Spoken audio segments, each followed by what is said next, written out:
शीर्षक स्कूल की पहली मोहब्बत, बिछड़ने और फिर मिलने की कहानी। भाग 1। स्कूल में पहली मुलाकात और प्यार की शुरुआत। आकाश और दिव्या 12वीं कक्षा में पढ़ते थे। स्कूल की हर गली में उनकी हंसी और दोस्ती के चर्चे होते थे। आकाश एक हंसमुख और मेहनती लड़का था और दिव्या अपनी सादगी और सौम्यता से सबका दिल जीत लेती थी। दोनों की दोस्ती धीरे धीरे गहरी होती गई और एक दिन आकाश ने अपने दिल की बात कह ही दी। शाम का वक्त था। स्कूल के बगीचे में दोनों अकेले बैठे थे। आकाश ने हिम्मत जुटाकर दिव्या से कहा, दिव्या, मैं तुम्हें बहुत पसंद करता हूँ। पता नहीं कब और कैसे, लेकिन तुम्हारे बिना अब मैं अपनी जिंदगी की कल्पना भी नहीं कर सकता। दिव्या थोड़ी चौंकी, लेकिन उसकी आंखों में एक चमक थी। उसने मुस्कुराते हुए कहा, मुझे भी यही महसूस होता है, आकाश। इस तरह से उनकी दोस्ती पहली मोहब्बत में बदल गई। दोनों का प्यार दिनों दिन बढ़ता गया। हर स्कूल की छुट्टी के बाद भी वे घंटों बातें किया करते थे। पर यह स्कूल का पहला प्यार था और हर कहानी इतनी सरल नहीं होती। भाग 2। रिश्ते में दरार और ब्रेकअप। 12वीं कक्षा खत्म होते ही आकाश और दिव्या के जीवन में एक नया मोड़ आ गया। आकाश को इंजीनियरिंग की पढ़ाई के लिए दूसरे शहर जाना पड़ा और दिव्या को उसके परिवार वालों ने दिल्ली के एक कॉलेज में दाखिला दिलवा दिया।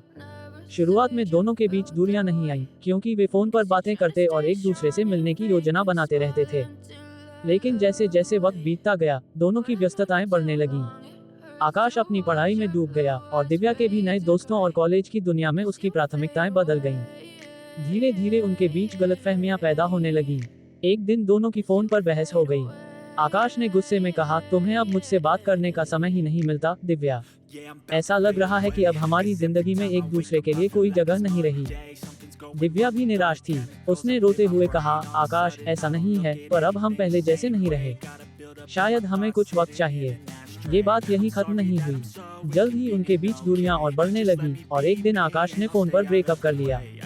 दोनों ने अलग अलग रास्ते चुन लिए। प्यार बिखर चुका था और स्कूल की पहली मोहब्बत एक कड़वे अंत की ओर बढ़ गई थी। भाग 3। सालों बाद का मिलन और एक नई शुरुआत। वक्त ने तेजी से करवट ली। आकाश और दिव्या की जिंदगियां अलग अलग दिशा में आगे बढ़ चुकी थीं। 5 साल बीत गए थे। आकाश एक सफल इंजीनियर बन चुका था और दिव्या भी एक बड़े कॉर्पोरेट में काम करने लगी थी। दोनों ने कभी एक दूसरे से संपर्क नहीं किया, लेकिन कहीं न कहीं उनके दिल में उस प्यार की यादें हमेशा जिंदा थीं। एक दिन आकाश अपने काम के सिलसिले में दिल्ली गया। एक कॉन्फ्रेंस खत्म होने के बाद वो कॉफी शॉप में बैठा था, जब उसने सामने से आती एक जानी पहचानी सी आवाज सुनी। उसने पलट कर देखा तो उसकी सांसें थम गईं। वो दिव्या थी। इतने सालों बाद अचानक दोनों का मिलना एक अजीब इत्तेफाक था।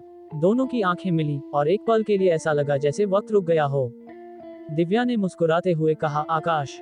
आकाश भी हैरान था। उसने खुद को संभालते हुए कहा, दिव्या, इतने सालों बाद कैसी हो? दोनों के बीच बातचीत शुरू हुई। उन्होंने बीते सालों की बातें की, अपने अपने सफर के बारे में बताया।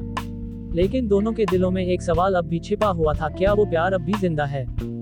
भाग 4। एक सस्पेंस भरी शादी का निमंत्रण।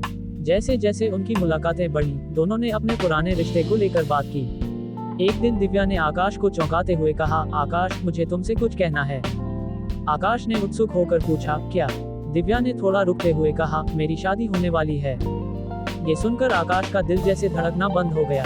उसने बहुत ही मुश्किल से खुद को संभालते हुए कहा, कब? दिव्या ने उदास आंखों से कहा, अगले महीने। उसने आकाश को शादी का निमंत्रण भी दिया।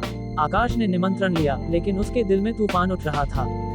वो अब तक दिव्या से प्यार करता था और ये सच जानकर उसकी दुनिया एक बार फिर से उलट-पुलट हो गई।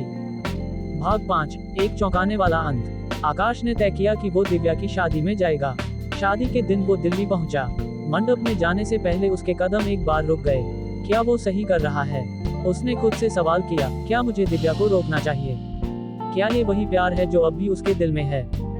मन में इन सवालों के साथ आकाश शादी स्थल पर पहुंचा। मंडप सजा हुआ था, लोग खुश थे और दिव्या दुल्हन की तरह सजी हुई थी। लेकिन कुछ अजीब था। आकाश ने देखा कि दूल्हा वहां नहीं था। लोगों के बीच में खुसुर-फुसुर हो रही थी। फिर अचानक दिव्या आकाश के पास आए और बोली, आकाश, क्या तुम समझे नहीं? आकाश चौंकते हुए बोला, क्या मतलब? दिव्या ने मुस्कुराते हुए कहा, ये शादी तुम्हारे साथ हो रही है। आकाश को यकीन नहीं हो रहा था। दिव्या ने बताया कि ये सब उसकी परीक्षा थी। वो जानना चाहती थी कि क्या आकाश अब भी उससे प्यार करता है और इसीलिए उसने उसे ये शादी का निमंत्रण दिया। आकाश ने खुद से लड़ाई की थी, अपने प्यार को दिल में छुपाया था और अब उसे वो प्यार फिर से मिल रहा था। आकाश और दिव्या की शादी हुई और उनकी पहली मोहब्बत एक चमत्कारी मोड़ पर पूरी हुई। योजक चिन्ह, योजक चिन्ह, योजक चिन्ह। अंतिम दृश्य, आकाश और दिव्या अब एक दूसरे के साथ थे। उनकी पहली मोहब्बत ने सारी कठिनाइयों को पार करके एक खूबसूरत अंजाम पाया।